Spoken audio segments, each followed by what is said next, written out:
So anyhow, I'm praying for this pastor in the tavern, and when I got through praying, first of all, I took his hand, and then the girl that was with him put her hand on top of my hand. When we got through praying, he excused himself, went to the bathroom, was in there a long time. I know he was crying, because here again, he lost his wife, his children, his job, his career, and his friends, his church family, and he was really a broken warrior. So anyhow, the phone rang, and it was my pastor's wife, and she said, "Leon, where are you?" And I told her, "In the tavern." And so she said, "I'll be right there." She came in the tavern with her hand out like this with my phone in it, and she rides a motorcycle. She had her motorcycle hat on and a helmet. And I said, I'm not going to say her name, but I said, "This is my pastor's wife. I want you to meet the prior assistant pastor to Christ Lutheran Church."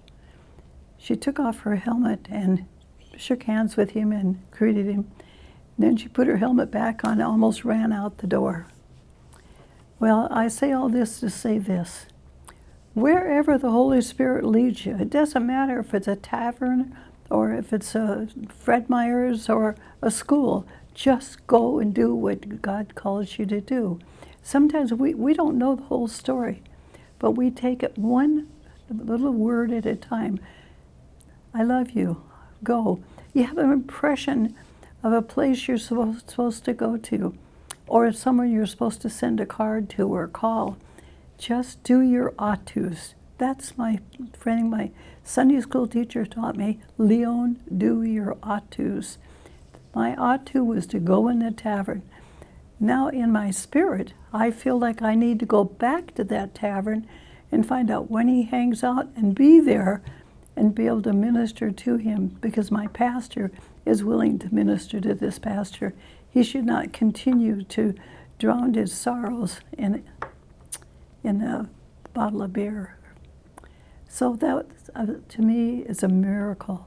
When we hear his still small voice and we go with the Holy Spirit, who is the comforter. And I pray he was comforted and that he will continue to be comforted and be brought back into the fold. Well, what are you doing? Are you listening? Are you aware of the Holy Spirit working in your life? I challenge you to be still and know that he is God.